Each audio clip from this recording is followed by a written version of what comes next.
The U.S. Supreme Court will hear arguments tomorrow over whether to restrict access to mifepristone, one of two drugs used in medication abortions. The case will be the first the court has heard on abortion since it overturned Roe v. Wade. Special correspondent Sarah Varney reports on what's at stake. In a doctor's basement in upstate New York, a makeshift production line is underway. I have myself, my sister, and some friends who help me with doing the packaging. To ensure this doctor's safety, NewsHour is not showing her face. She sends medication abortion pills, mostly to people living in the 14 states where abortion is illegal. You know, Texas was the main one, and in the last few months, we've been seeing more and more in Georgia and Florida. This doctor is part of an extensive network of providers that is getting medication out the door quickly. Hi, this is the hotline doctor. Can I help you?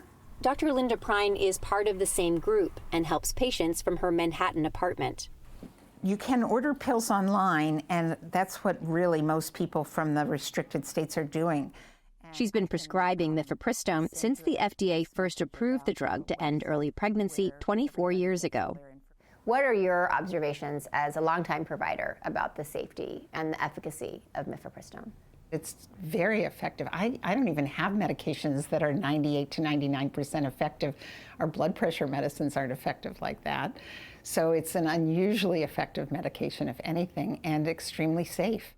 For decades, patients could only get mifepristone at a medical clinic. But during the COVID pandemic, the FDA eased the rules to allow the drug, like many others, to be prescribed online. Obviously, you don't need to be handed the pill in the office in order for it to have efficacy. When the Supreme Court overturned the constitutional right to an abortion nearly 2 years ago, Dr. Prine scrambled to find a way for doctors in New York to help patients in states where abortion had been outlawed. This is how we protect the rights of not just New Yorkers, but all Americans. The result of her work was a New York State SHIELD law passed last year that protects medical providers who prescribe pills across state lines. It felt empowering, both for me and for the people who were asking for the pills. 5 other states have passed similar laws. How many pills are you mailing a month? January, I think, was 10,000. Every month, it's a few thousand more. Abortion pills are more widely available now than ever before. In fact, 6 out of 10 women end their pregnancies using the medication.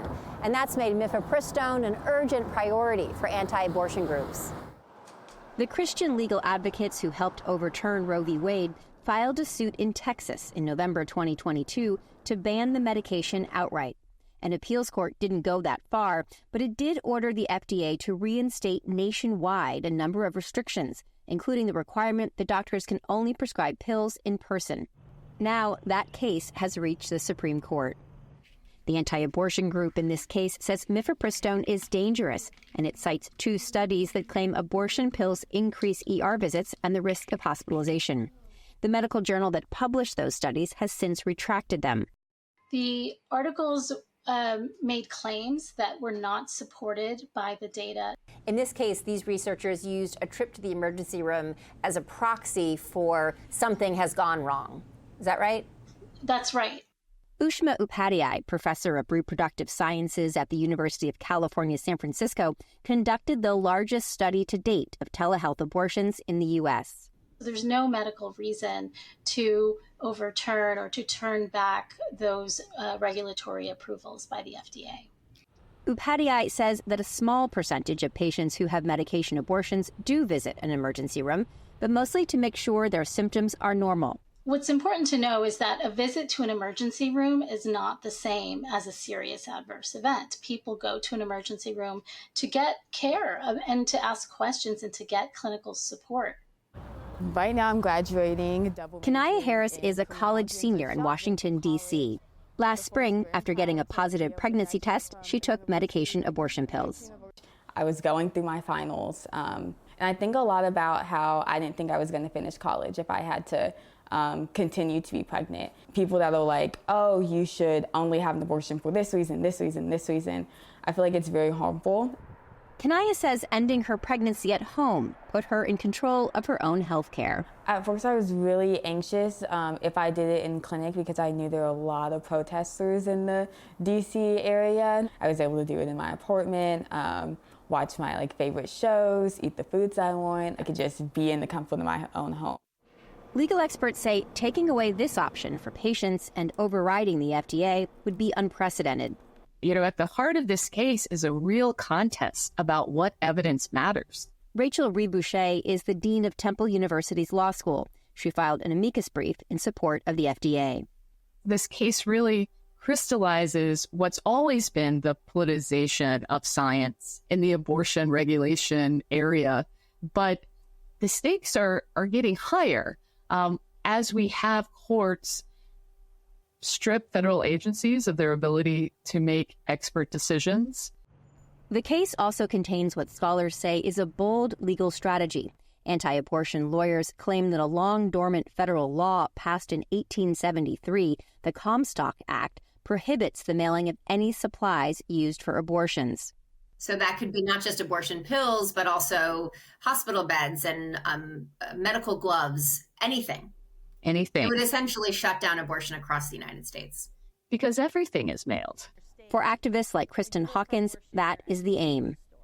You make it illegal for doctors, for abortion vendors, for pharmacies to distribute drugs with the intention to end human life. That is a direct abortion. That is what the pro-life movement seeks to stop.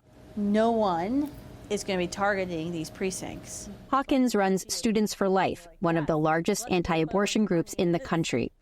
Well, state attorneys general need to go after and prosecute those who are legally mailing abortion drugs into their states. Then those who are committing those crimes and violating the federal Comstock Act by shipping chemical abortion pills over state lines, there should be consequences for those who are clearly violating state lines. But those who support abortion rights say bodily autonomy for women has been a hard-won freedom, and this case is a dangerous backslide into the past. I think about hundreds of years ago, they were trying to control our bodies, and they're still trying to control our bodies to this day. It's really upsetting because I'm like, well, I should have that choice. For now, doctors will continue to head each day to local post offices, filling hundreds of prescriptions from patients across the country. For the PBS NewsHour, I'm Sarah Varney in New York.